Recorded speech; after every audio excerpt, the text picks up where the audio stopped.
Picture pom-poms, sunlight, and complete mayhem. Ming is seen leaning over a sumptuous seaside table in the video. She bombards Evelyn with bombshell after bombshell, her eyes flashing with resolve. As rumors of treachery turn into direct allegations, fans are stunned. Was Evelyn's investigation into Chantel's family really fruitful? When Evelyn's face lost its color, there were a lot of motions. In a moment, her usual poise was broken. You can just feel the tension igniting through your screen as the family was split apart in an instant. However, it is just the start. Idle rumors are only one aspect of Ming's exposé. She reveals a wealth of purported communications, covert recordings, and backdoor schemes that implicate Evelyn in orchestrating this mother-daughter drama. Jackie's vicious response was captured on camera, creates a battleground of slamming doors and insulting comments out of this beachfront retreat. Will friendships be permanently shattered by these disclosures, or will loyalty endure? Because nothing is off limits and every secret has a cost in the world of BBS 12, stay tuned as we examine every explosive moment. As Ming took a leisurely drink of her iced tea, she relaxed in her chair with the wind blowing over her hair. She was ready to unleash a hurricane that seemed worlds away from the calm setting of pom-poms and blue waves. Confusion flashed over Evelyn's face as she listened closely while wearing a flowing sundress. I'm always honest, you know? Ming started off with a quiet but determined voice. However, I have more to reveal today than just tea. Evelyn's body tensed up. The happy holiday atmosphere vanishes in a flash. Sensing the tension, Denise looked between them. Sitting close by, Chantel left her phone on the table. With narrowed brows, Evelyn questioned, "What are you talking about?" Ming's eyes were flaming as she leaned forward. She continued, "You've been digging," in a voice that trembled with repressed rage. "You were trying to find out about Chantel's family? You were texting Denise to ask questions about Chantel's past.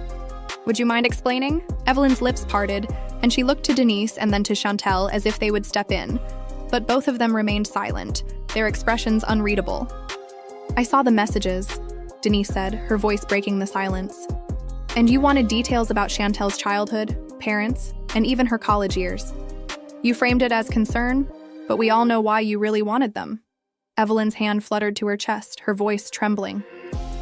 "That's not true," she protested, her voice trembling. "I was just making conversation," Ming said, leaning back. "You're not that clueless.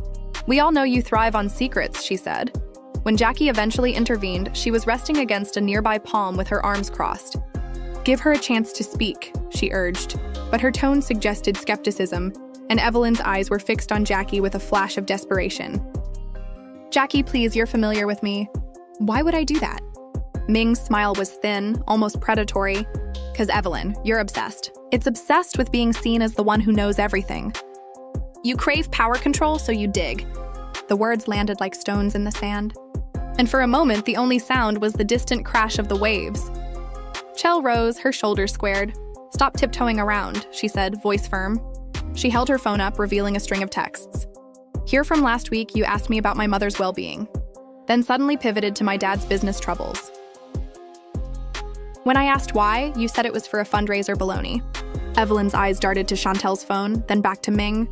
"You're twisting things," she snapped, but the tremor in her voice betrayed her. Ming reached across and swiped through the text, pausing on one that read, "I need dirt on Chantel." Jackie looked at it, and then back at Evelyn, her face tightening. "That's enough," Jackie replied, her jaw set. "Either you own up or we walk away." "Please help me," she begged. Evelyn's face flushed crimson. She opened her mouth, then closed, it unable to form words.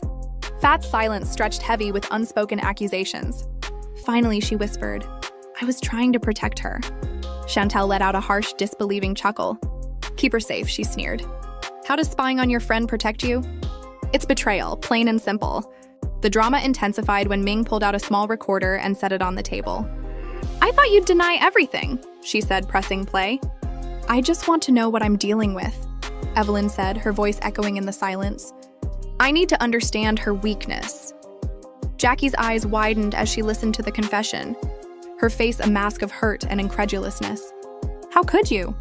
she murmured, her hands shaking. "I didn't mean for it to go that far," she said, her voice raw. "I thought it was harmless curiosity." Chantel shook her head, tears glinting in her eyes. This trip was supposed to be about bonding, but instead we're here exposed. As the recorder's playback ended, Ming stood smoothing her dress. You deserve the truth. What do you think, Jackie?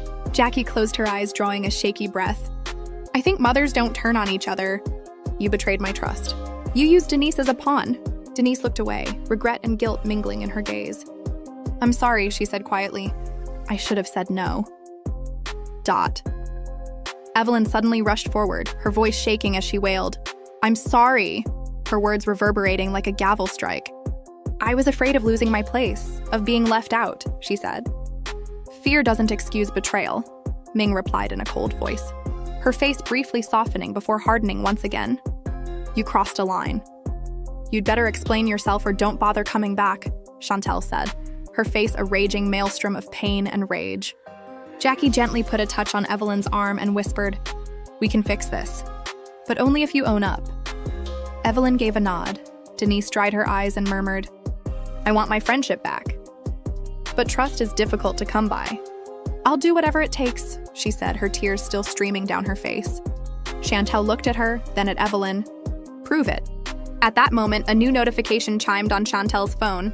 She glanced down, eyes widening. What now? Ming asked. Brows knitting together.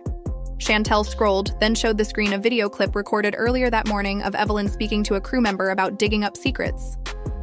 The crew member laughed and replied, That's hazardous ground. This wasn't just about me, Chantel murmured softly, her finger hovering over play. She's been doing this to everyone. Jackie's face palled as she realized the implications. We're not done, Chantel said, voice low but determined. This trip just turned into an investigation. Ming nodded, a plan forming behind her eyes. Let's get to the bottom of it. Evelyn sank back, the weight of her actions bearing down on her. What have I done? We need evidence, she said in a businesslike tone. Denise, you have the texts. Chantel, you have the video. Jackie, keep an eye on things. We need evidence, she whispered, settling into her seat as the two women looked at each other. Are you ready to unearth more secrets? The tone changed from confrontation to clandestine operation. The drama was just getting started, and the women of BBUS 12 were about to discover that the cost of secrets could be far greater than they ever imagined. Ming slipped away from the table, leaving Chantel and Jackie conferring quietly by the palapa, while Denise hovered nearby, wringing her hands as if torn between loyalty and guilt. Keep an eye on Evelyn. See if she makes another move. Jackie nodded, determined to settle over her like armor. I'm on it. Chantel put her phone in her pocket and Ming stood. Then we'll meet back here in an hour with whatever we find. The beach loungers behind them were empty, but the weight of their scrutiny weighed down on Evelyn like a physical force as she stood at the edge of the seating area, her sundress billowing in the breeze, eyes darting as if seeking a way out. Chantel whispered, I'm going to check her room first. She motioned for Jackie to follow, and the two moved off through the sandy path towards the villa. Ming watched them go, then turned to Denise. You up for acquiring those texts? Denise swallowed and took her phone out of her bag. Yeah, she said, opening the messaging app, her fingers shaking as she scrolled through the conversation. Wow, she breathed. She even set up a meeting with that private investigator. Ming arched an eyebrow yesterday. Private investigator? Denise nodded. She's been trying to look into everyone's past, she said, eyes widening at the screen. There's a payment confirmation. $2,000. Ming's mouth curled into a satisfied smile. Bingo. Chantel and Jackie sneaked into Evelyn's suite, which had an unlocked door, a bed that was neatly made, and a faint smell of coconut sunscreen. Chantel picked up a stack of papers that were strewn all over the desk. Look at this, she whispered, pulling out a folder labeled research. There were pictures from each friend's wedding, Denise, the birthday of Jackie's daughter, even Ming's graduation from college. Graduating from college? Scribbled notes filled the margins. Leverage, emotional trigger, insecurity. Leverage, emotional trigger, insecurity. Chantel's jaw tensed. Jackie's breath hitched, and dirt began to accumulate. Jackie walked around the desk and found a little leather-bound diary tucked away below. Operation Protect Me was the page she saw when she opened it. There were intricate plans below, which caused tension between Chantal and Denise. Turn Jackie and Ming against one another. As the sole reliable friend, she isolates herself. Jackie said in a low, stern voice. This is psychotic. The bathroom door squeaked open at that moment. Towing her hair, Evelyn came out and froze when she saw the two ladies searching through her belongings. Her eyes were wide as she asked, What are you doing? Chantal whirled, holding the pictures. Ask her that, she said in a cold tone. Evelyn turned back to the man and said, Why do you have our lives laid out like evidence? Door. She stumbled. I was worried about us, she said. As Jackie threw the diary onto the bed, she said, I only wanted to understand you to keep us safe. Secure. This is stalking. As Chantal moved forward, the space appeared to be filled with the sound of breaking waves. You betrayed all of our confidence. Tears came to Evelyn's eyes. I apologize, she sobbed. It wasn't my intention. She crossed her arms with the key. Apologies won't make this better. Ming and Denise heard loud voices outside. Denise called, They need support. Ming gave a nod. Come on. The tension increased as they strode towards the suite. Chantal took Evelyn's arm inside. She growled, You must tell us everything. Evelyn's shoulders trembled as she said, Every secret, every plan. I felt alone. I was afraid you would replace me.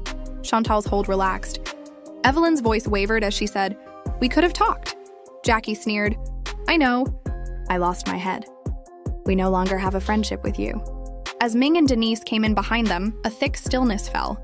Ming took in the view. Chantal gave Evelyn a fierce look. Jackie folded her arms. Denise was standing at the entrance, unsure. Hey, Ming remarked in a composed but commanding tone. She gestured for them to stand in a circle and said, Lay it all out. No more lies. Evelyn's face crumpled as she said, Once we were together, you owe us the truth.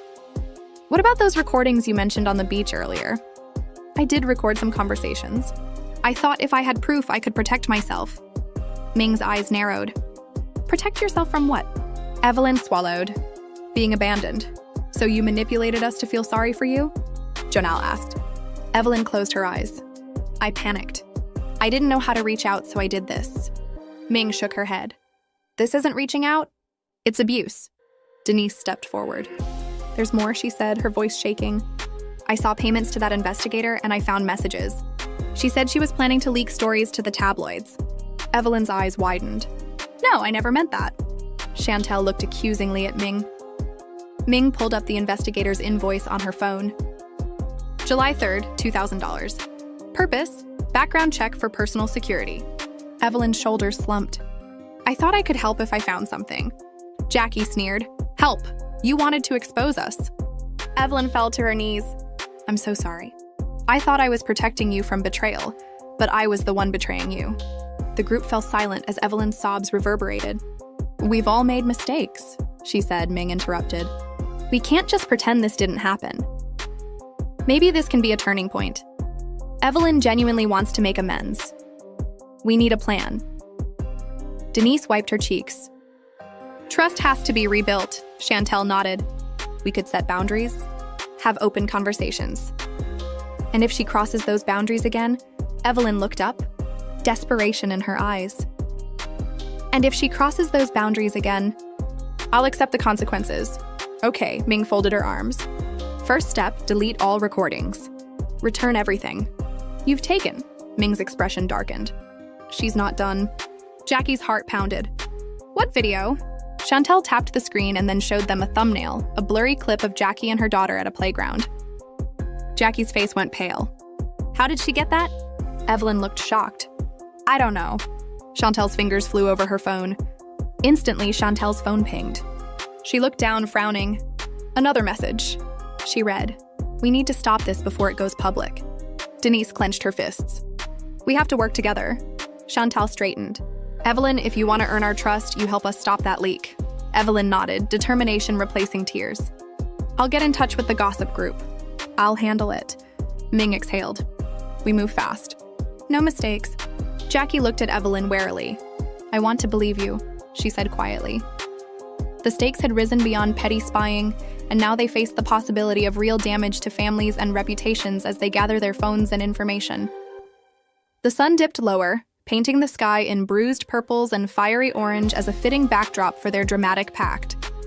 The four women exchanged glances and formed a tenuous alliance. The sound of distant thunder rolled across the bay as if echoing their turmoil, and each woman knew that the coming hours would test the bonds they thought they understood. As the sky grew darker and rain clouds began to gather on the horizon, Ming checked her watch and said, Time's up. Chantel tapped at her phone, trying to find the source of the gossip group, and she reported, "I've narrowed it down to 2 admins, saying, one goes by Sebza, the other Island Insider. Both have access to our personal details."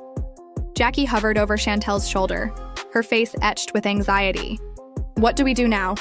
"You still have that investigator's contact," she muttered, pressing her lips together as she turned to face Denise. He stated he could assist with digital forensics to trace the leak back to the uploader, and Denise nodded, holding his phone. Ming nodded curtly. "Let's bring in professional help." "Evelyn, you handled the gossip group message. Denise will coordinate with the investigator. Chantel and I will trace the social media footprints." "Understood?" "Understood? I'm a concerned friend. Please remove the clip of Jackie's daughter. There's no news value and it's harming our friendship." "I'm a concerned friend. I'm a friend. Please remove the clip of Jackie's daughter. There's no news value and it's harming our friendship." Evelyn took a deep breath, her fingers shaking as she drafted a message to the gossip group. "Understand? Understand?" she said, trembling. Jackie's voice trembled. "We have to protect my daughter." Chantel glared at the phone. "We need another way." Ming thought about their options. "If we can identify the uploader, the investigator can threaten legal action." "They might back down." Chantal nodded. She opened the reply. "Send payment of $500 via Venmo and we'll delete it." Her stomach twisted. She looked up, shame and panic in her eyes. "They want money," Denise moaned. "Of course they do." Ming's jaw clenched. "Let's move this along more quickly."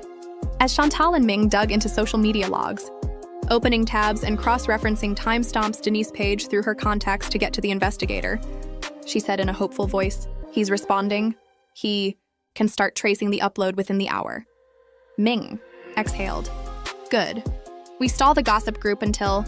Then Jackie bit her lip. "I don't want to see my daughter's face plastered everywhere." Evelyn moved closer. "I'll block the group.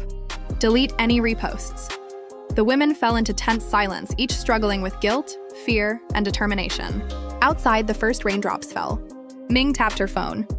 "I've got Seabreeze's handle a private account with minimal posts, but a pattern of sharing insider information." Chantal clapped. "That's our lead." Ming nodded. "We'll focus on Sabza first.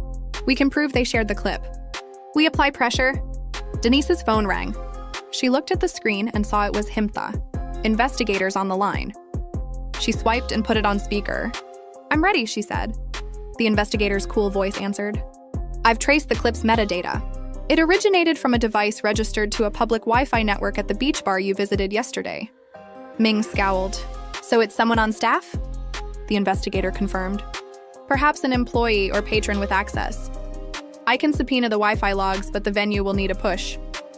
We need to know who." The investigator went on, "Have a match soon." Denise nodded. "Thank you." Investigator hung up. Ming sighed. "We're close." Chantel insisted on going back to the beach bar to get clues in person, even though it was supposed to rain. "We need context," she said. "Seeing this scene might spark a lead." "What?" Jackie paused, then said, "It's raining." "We're already in crisis mode," Ming said, casting a peek towards the skies. "Come on." The only noises as they reluctantly climbed into Chantel's SUV and traveled the convoluted route to the pub were the buzz of the motors and the steady patter of rain on the windscreen. Nerves tightened. At the bar, mist curled around the neon sign. When Telltale pulled open the door, they were met by the smell of salt and spilt drinks. They went to the manager's office, where a nervous assistant waited. Ming smiled politely and said, "We're friends of the women in that video. We need to review the Wi-Fi login sheet." The assistant stammered, "We're under a privacy violation threat. This is about stopping potential blackmail." Chanel's patience snapped. Ming nodded firmly. Chanel's patience snapped. Ming nodded firmly. Ming tapped her phone and said, "I'll send this to the investigator. He'll confirm identity via employment records." Chantel looked at Evelyn and said, "Let me handle the message to the gossip group again. It's time I'll say I have evidence linking the leak to their member." Evelyn nodded. "Do it." Jackie hovered. "Be careful." Chantel took a deep breath and typed, "We know who you are." Ming's phone buzzed with an alert. Chantel's uploaded logbook photo had leaked on a gossip website. Captioned, "Friends turn detective villa drama intensifies." He sent the message. Back off or face legal action. A few seconds later, a flurry of typing sounds as the gossip group debated internally appeared. A reply appeared. We're checking. Hold tight. Denise exhaled. We did it. Ving's voice sounded flat, and Chantel's face plummeted. No, I assumed it was private. Jackie's jaw tightened. Why couldn't we deal with this quietly? Chantel swallowed. I underestimated them. Evelyn squeezed Chantel's hand. We'll deal with it. Ming paced, damn it. Every step forward is 2 steps back. Denise tried to reassure them. The investigator can still subpoena the bar. Formally expose the source of the leak. Chantel shook her head. The damage is done. The logbook pic is evidence of our desperation, not our innocence. Jackie's eyes glistened. She looked around the room and said, Ah, and it paints us as conspirators. We need a new tactic. We could take control of the narrative. Go public, admit our mistake, and frame it as protecting Jackie's daughter. That risks public shaming, Denise said. But it shows transparency. Chantel bit her lip. But it might work. Evelyn nodded. I'm terrified. Jackie closed her eyes. We'll craft a statement. Simple apology. Explanation of threat. Chantel rubbed her temples and said, Okay, let's draft it. They gathered around a laptop and wrote the statement, saying, We deeply regret recent actions taken in fear and frustration. Our priority has always been the safety and privacy of our loved ones. We acted imperfectly in trying to prevent a private video of a child from being spread, and we apologize for any breach of trust among us and with our fans. We hope you understand our intention was to protect, not to harm. Thank you for your support, Ming. Read it aloud. It's honest. Chantel hesitated. We should post it from a joint account, and Ming nodded. Jackie gave Evelyn a quick look. Are you certain? Evelyn took a steadying breath. Yes. Notifications surged as soon as Chantel pushed the publish button, with fans leaving comments that ranged from critical to complimentary. No. No. Jackie's heart thumped as she turned the page over. Mixed reactions, she whispered. Ming nodded. It's going to be messy, but at least we control the narrative. Chantel leaned back. Now we wait for the investigator's final report. Inside, the 4 women sat together, but the rain outside grew louder, beating against the windows like a countdown. Ming stared at the glowing screen as notifications poured in like raindrops. It's a storm of opinions, she whispered, her voice barely audible over the patter of water against the windows. Chantel leaned forward, scrolling through comments. Some fans are sympathetic, she noted. They see the apology as genuine. Bruised each other, knowing that the fallout from their actions would echo far beyond this stormy night. Loyalty had been tested, trust shattered and tentatively rebuilt. And the path ahead was uncertain, but for the time being, they had decided to face the public together in the hopes that their candor would pave the way for genuine healing. Others, however, are accusing us of being manipulative. With a look of weariness on her face, Jackie sank into a chair and said, I didn't think it would become this bad. We tried to do the right thing, and now we're under scrutiny, Denise said, shaking her head. He's finalizing the subpoena. Should have a name by midnight. Jackie hugged herself. Please let it be simple. Evelyn, still wet from the earlier storm, sighed. I don't know how much more drama I can handle. Ming smiled steadily. We've come this far. We'll finish strong. The investigator called just as the clock struck 11. Chantel answered on speaker. Enough of that for now. We need the investigator's report. We'll need statements from secondary recipients to build a case. Chantel frowned. So it's secondhand now, investigator agreed. It's a chain, but we have a solid starting point. Denise rubbed her temples. We need to trace those links. Jackie's voice trembled. I've confirmed the user Sharon72 is indeed Cheyenne Carter, barmaid at Siabzi. This morning, the venue provided logs linking that device to her employee ID. Legal action can proceed. Ming exhaled. The suggestion is to go after Anne first, then work upstream. Ming nodded to herself. Well, handle it, she said in a firm voice. Thank you for your help.